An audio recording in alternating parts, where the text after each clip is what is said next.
Pan India జోలికి వెళ్లకుండా కేవలం ఒక భాష రిలీజ్తోనే ఆ రేంజ్ హైప్ తెచ్చుకోవడం మహేష్ బాబు లాంటి అతి కొందరు స్టార్లకే సాధ్యం. అందులోనూ త్రివిక్రమ్ శ్రీనివాస్ కాంబినేషన్ అంటే చెప్పేదేముంది. అందుకే గుంటూరు కారం మీద షూటింగ్ టైం నుంచే ఓ రేంజ్లో అంచనాలు నెలకొన్నాయి. అవి ఈ స్థాయిలో ఉన్నాయో అడ్వాన్స్ బుకింగ్లోనే అర్థమైపోయింది. అర్ధరాత్రి ప్రీమియర్లకు సైతం టికెట్లు దొరకలేదంటే క్రేజ్ ఎంతో అర్థం చేసుకోవచ్చు. మరి ఇంత బజ్ మోసుకొచ్చిన గుంటూరు కారం దానికి తగ్గట్టు ఉందా లేదా? కథ: చిన్నప్పుడే ఓ ప్రమాదం వల్ల తల్లి వసుంధర, రమ్యకృష్ణ, తనను వదిలేసి వేరే పెళ్లి, రావు రమేష్ చేసుకోవడంతో వెంకటరమణ, మహేష్ బాబు విడిగా గుంటూరు వెళ్లిపోయి తండ్రి సత్యం, జయరాం, మేనమామ దగ్గర పెరుగుతాడు. మిర్చి వ్యాపారం చేస్తుంటాడు. తాత వెంకటస్వామి, ప్రకాష్ రాజ్ రాజకీయ ప్రయోజనాల కోసం మనవడితో ఎలాంటి సమస్య రాకూడదని తమ కుటుంబంతో సంబంధం లేదని రాసిమ్మని రాయబారం నడుపుతూ ఉంటాడు. అమ్మను కలవాలన్న తాపత్రయం ఉన్న వెంకరమణ తన దూకుడు స్వభావంతో ఇబ్బందులు కొని తెచ్చుకుంటాడు. ఈ క్రమంలో అమ్ములు, శ్రీలీల తో ప్రేమలో పడతారు. తర్వాత ఏం జరిగిందో తెరమీద చూడాలి. విశ్లేషణ: త్రివిక్రమ్ శ్రీనివాస్ బలమంతా ఆయన కలంలోనే ఉంటుంది. ఇప్పటిదాకా దాని సహాయంతోనే తనలో దర్శకుడు ఒకేసారి 10 మెట్లు ఎక్కే స్థాయికి చేరుకున్నాడు.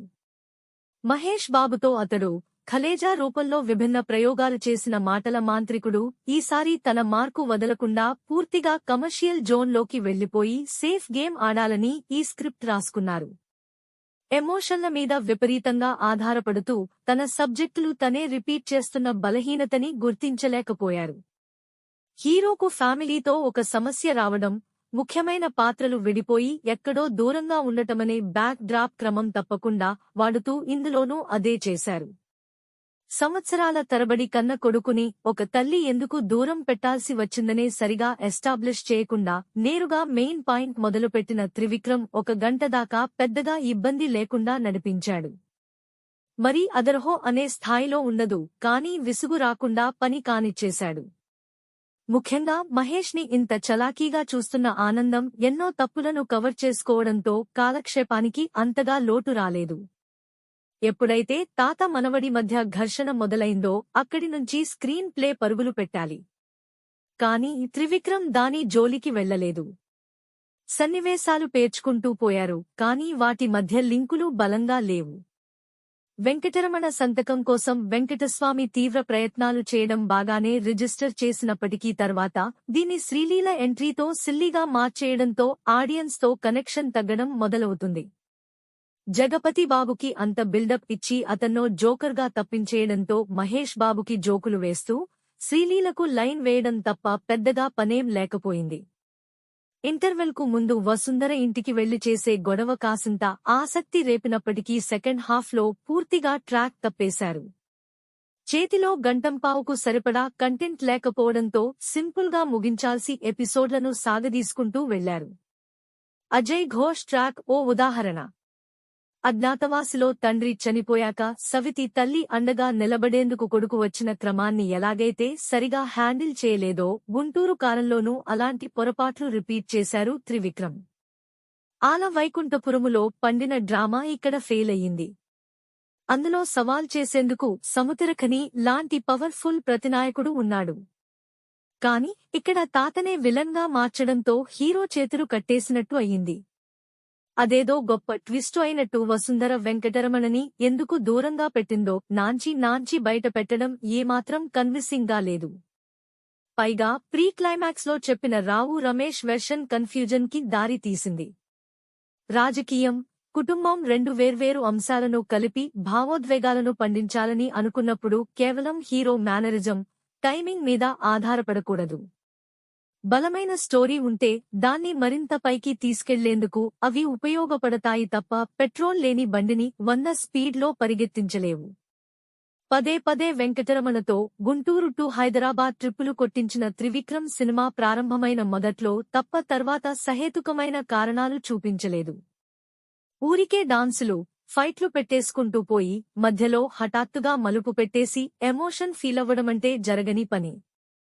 మహేష్ రమ్యకృష్ణల బాండింగ్ అందుకే సింక్ అవ్వలేదు. జనాల్లో ఒక కాంబినేషన్ మీద గౌరవంతో అంచనాల బరువు అధికంగా ఉన్నప్పుడు ఏ విషయాన్ని తేలిగ్గా తీసుకోకూడదు. కానీ గుంటూరు కారంలో దీనికి న్యాయం జరగలేదు. పండగ season, Mahesh crowd pulling capacity వల్ల మొదటి 4-5 రోజులు ఎలాగోలా నెట్టుకొచ్చినా ఫైనల్ గా తర్వాత ముందుకు తీసుకెళ్లేది మాత్రం టాకే. 4 ఏళ్ల గ్యాప్ తర్వాత త్రివిక్రమ్ నుంచి ఎదురుచూసిన అవుట్పుట్ అయితే ఇది కాదు.